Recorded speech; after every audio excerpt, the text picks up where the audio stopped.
What up, y'all? Patrick Haize here, coming to you from Maui. And today I want to talk about a New Age philosophy or spiritual teaching that is near and dear to my heart, that has been a foundational principle in my personal evolution. And I want to talk about the importance of interpreting this teaching correctly. Now, most of you have probably heard of this teaching. Follow your bliss, follow your excitement.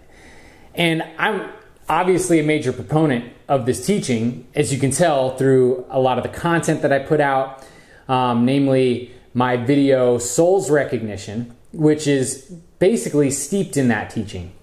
That's basically where it came from, is the idea that by following our bliss, by living our excitement, we bring our gifts to the world and we actualize our true selves.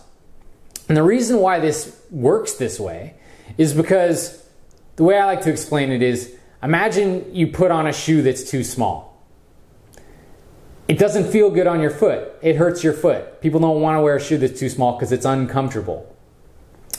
So that shows that that shoe doesn't match them. It's not a good match for who they are. And it's the same thing with following your bliss. When you're enjoying doing something, when you feel amazing doing it, when you're really excited about whatever activity that you're engaged in, that's a signal that is telling you, hey, this matches. This matches you. This matches you as a person. And so it's a good indicator that this is something you should continue to do because it's something that's in alignment with who you are. If you're doing something that you really dislike, that's like putting on the shoe that's too small. It's sending a signal to you that this doesn't match. This is not in alignment. Therefore, it's probably not going to lead you to yourself. It's going to lead you away from who you are. That's why nobody likes to work under false lighting in some cubicle office, because nobody's really meant to do that. Hopefully one day we'll just have AI do that, loving AI. What we are meant to do is to follow our bliss and follow our excitement. It just as easily could be explained as following yourself. Because following your bliss or following your excitement is basically following a higher vibration.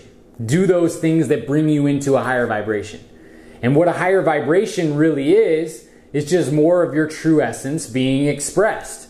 So following your bliss is following your higher vibration, which is following yourself. So this is why, if we want to actualize ourselves onto the planet, we have to follow our bliss, because that's the homing device for who we truly are.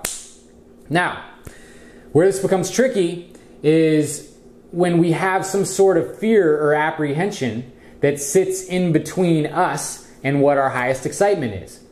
Because if we're coming from the philosophy of follow your highest excitement, and we're faced with two options, one of the options, which is actually to follow, is what our highest excitement is, and the other option is to not do what our highest excitement is, but our highest excitement is tainted with some baggage from our past that makes us afraid of taking action on it. Then our ego can come in as the trickster that it is and tell us that, wait, when you think about doing this thing, you feel fear, you feel apprehension. That means it's not your highest excitement. Your highest excitement is to avoid that and to do something else that feels more comfortable. This is where the teaching can be misinterpreted. We can be so sure that we're following our highest excitement, and then we can be faced with something that's fearful and say, you know what, I think I'm going to do the thing that's more comfortable because that doesn't feel exciting anymore. When actually, it's that our highest excitement has been tainted with a fear, and we're afraid of facing our fear. So following your highest excitement needs to be interpreted correctly. Otherwise, it can be used as an excuse to avoid facing our fears. So what do we need to do? Well, in order to avoid misinterpreting it, we need to be aware of what our fears are and be willing to admit to ourselves when we're afraid of something. And be willing to really be honest with ourselves when we're looking at whatever it is we're thinking about doing, and asking ourselves, well, am I afraid of doing this? Or is it really something I don't like doing? That's the main question. Is it really something I don't enjoy? Or is it something that I only don't enjoy because I have fear and apprehension surrounding it? And if it's the latter of the two, then we should probably do it anyway, at least to the point where we're not afraid of it anymore. And then once we're not afraid of it, then we can make the true decision on whether it's our highest excitement or not. But to be quite honest, most people's highest excitement is blocked by fears and apprehensions. Most of it, that's why most people haven't activated themselves and actualized themselves, because they have fears sitting in between them and their highest excitement. And they make excuses day in and day out why they don't do it. Oh, you know, now somebody that might not be using the philosophy of following their highest excitement might use excuses like, oh, well, there's no way that could ever happen. Or you can't do something that you love for a living. Or I don't know about that. That just seems unrealistic. That might be the reason. But for somebody that has the philosophy, that's living the principle of following their highest excitement, the excuse then becomes, well, that just doesn't feel like my highest excitement. Now, I'm guilty of this too. I think we all are to a certain degree. But quite frankly, we don't have the time anymore to avoid our mission, to avoid our path. We don't have the time to be afraid anymore. I mean, all this trouble in the world, all the drama going on, all the negative stuff going on in the world, this is basically just the result of us withholding our true expression, withholding our gifts. Every single one of us has a gift that will heal an aspect of the world crisis. But until we step into that and face those fears, it's going to keep playing out in a way that we don't want to see play out. So, with that said,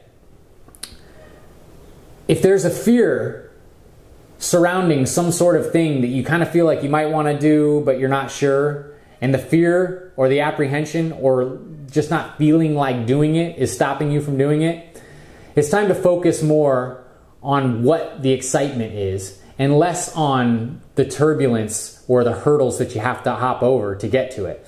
And focus enough on the excitement that you can propel yourself through those fears and actually achieve that. You know, and if you get through the hurdles and you're no longer afraid of it, and then you find out at that point that it's not totally in alignment, well, at least you broke down another fear. And if there's any other thing in your life that has a resemblance of that same fear, you won't be prevented by that fear again. So it's going to liberate you either way.